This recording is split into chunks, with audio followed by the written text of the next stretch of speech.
नमस्कार दोस्तों, आप सभी का साहित्य की नगरी में एक बार फिर से स्वागत है। आज की कहानी है जयशंकर प्रसाद जी का विराम चिन्ह। तो कहानी शुरू करते हैं। देव मंदिर के सिंह द्वार से कुछ दूर हटकर वह छोटी सी दुकान थी। सुपारी के घने कुंज के नीचे एक मैले कपड़े पर सूखी हुई धार में 3-4 केले, 4 कच्चे पपीते, 2 हरे नारियल और 6 अंडे थे। मंदिर से दर्शन करके लौटते हुए भक्त लोगों दोनों पट्टी में सजी हुई हरी भरी दुकानों को देखकर उसकी ओर ध्यान देने की आवश्यकता ही नहीं समझते थे। अर्धनग्न वृद्धा दुकान वाली भी किसी को अपनी वस्तु लेने के लिए नहीं बुलाती थी। वह चुपचाप अपने केलों और पपीतों को देख लेती। मध्याह्न बीता चला, उसकी कोई वस्तु न बिकी, मुंह की ही नहीं, उसके शरीर पर की भी झुर्रियां खुरखी होकर ऐंठी जा रही थी। मूल्य देकर भात दाल की हांडियां लिए लोग चले जा रहे थे। मंदिर में भगवान के विश्राम का समय हो गया था। उन हांडियों को देखकर उसकी भूखी आंखें में लालच की चमक बढ़ी। किंतु पैसे कहाँ थे? आज तीसरा दिन था, उसे 2-1 केले के खाकर बिताते हुए। उसने एक बार भूख से भगवान की भेंट कराकर क्षण भर के लिए विश्राम पाया, किंतु भूख की वह पतली लहर अभी दबाने में पूरी तरह समर्थ न हो सकी थी कि राधे आकर उसे गुर्रेरने लगा।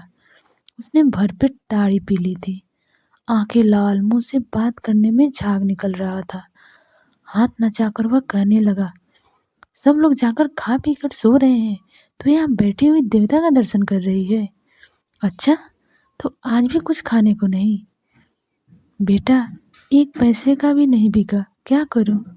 अरे, तू भी तो कितनी ताड़ी पी आया है। वह सामने तेरे ठाकुर दिखाई पड़ रहे हैं, तू भी पी कर देखना। उस समय सिंहद्वार के सामने की विस्तृत भूमि निर्जर हो रही थी। केवल जलती हुई धूप उस पर किलोल कर रही थी। बाजार बंद था।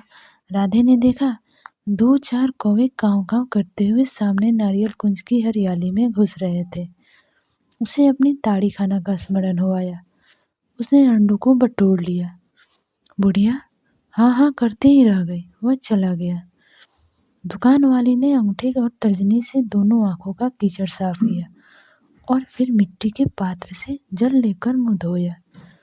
बहुत सोच विचार कर अधिक उतरा हुआ एक केला उसने छिलकर अपनी अंजलि में रखकर उसे मंदिर की ओर नैवेद्य लगाने के लिए बढ़ाकर आंखें बंद कर ली। भगवान ने उस अछूत का नैवेद्य ग्रहण किया या नहीं, कौन जाने, किंतु बुढ़िया ने उसे प्रसाद समझकर ही ग्रहण किया। अपनी दुकान झोली में समेटे हुए जिस कुएं के कौवे घुसे थे, उसी में वह भी घुसी। पुआल से छाई हुई टट्टरों की झोपड़ी में विश्राम किया। उसकी स्थावर संपत्ति में वही नारियल का कुंज, 4 पेड़ पपीते और छोटी सी पोखरी के किनारे पर के कुछ केले के वृक्ष थे। उसकी पोखरी में एक छोटा सा झुंड बत्तखों का भी था, जो अंडे देकर बुढ़िया की आय में वृद्धि करता। राधे अत्यंत मद्यप था। उसकी स्त्री ने उसे बहुत दिन हुए छोड़ दिया था। बुढ़िया को भगवान का भरोसा था, उसी देव मंदिर भगवान का जिसमें वह कभी नहीं जाने पाई थी। अभी वह विश्राम की झपकी ही लेती थी कि महंत जी के जमादार कुंज के कड़े स्वर में पुकारा, राधे, अरे राधवा, बोलता क्यों नहीं रे? बुढ़िया ने आकर हाथ जोड़ते हुए कहा, क्या है महाराज? सुना है कि कल तेरे लड़कों कुछ अछूतों के साथ मंदिर में घुसकर दर्शन करने जाएगा। नहीं नहीं, कौन कहता है महाराज? वह शराबी भला मंदिर में उसे कब से भक्ति हुई है? नहीं, मैं तुझसे कह देता हूँ, अपनी खोपड़ी संभाल कर रखने के लिए उसे समझा देना, नहीं तो तेरी और उसकी दोनों की दुर्दशा हो जाएगी। राधे ने पीछे से आते हुए क्रूर स्वर में कहा, जाऊंगा, सब तेरे बाप के भगवान है, तू होता कौन है रे? अरे चुप रे राधे, ऐसा भी कोई कहता है रे? अरे तू जाएगा मंदिर में? भगवान का कोप कैसे रोकेगा रे? बुढ़िया गिड़गिड़ाकर कहने लगी। कुंज बिहारी जमादार ने राधे की लाठी देखते ही ढील बोल दी। उसने कहा, जाना राधे, कल देखा जाएगा। जमादार धीरे धीरे खिसकने लगा। अकेले अकेले बैठकर भोग प्रसाद खाते खाते बच्चों लोगों की चर्बी चढ़ गई है। दर्शन नहीं रे तेरा, भात छीन कर खाऊंगा, देखूंगा कौन रोकता है। राधे गुर्राने लगा। कुंज तो चला गया। बुढ़िया ने कहा, राधे बेटा, आज तक तूने कौन से अच्छे काम किए हैं जिसके बल पर मंदिर में जाने का साहस करता है? ना बेटा, यह काम कभी मत करना। अरे, ऐसा भी कोई करता है? तूने भात बनाया है आज? नहीं बेटा, आज 30 दिन से पैसे नहीं मिले, चावल है नहीं। इन मंदिर वालों ने अपना जूठा नहीं तुझे दी, मैं क्यों लेती, उन्होंने दी भी नहीं। तब भी तू कहती है कि मंदिर के हम लोग ना जाएंगे, सब अछूत जाएंगे। ना बेटा, किसी ने तुझको बहका दिया है। भगवान के पवित्र मंदिर में हम लोग आज तक कभी नहीं गए। वहां जाने के लिए तपस्या करनी चाहिए। हम लोग तो जाएंगे।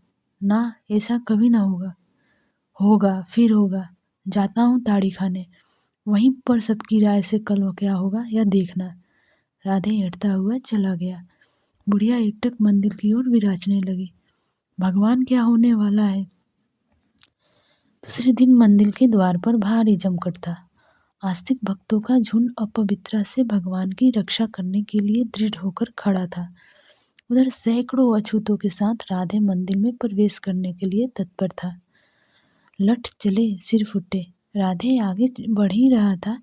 कुंज बिहारी ने बगल से घूमकर राधे के सिर पर करारी चोट दी।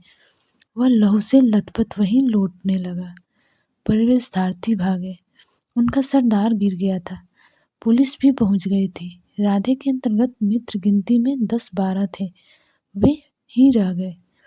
क्षण भर के लिए वहां शिथिलता छा गई थी। सहसा बुढ़िया भीड़ चीर कर वहीं पहुंच गई। उसने राधे को रक्त से सना हुआ देखा। उसकी आंखें लहू से भर गई। उसने कहा, राधे की लौट मंदिर में जाएगी। वह अपने निर्बल हाथों से राधे को उठाने लगा।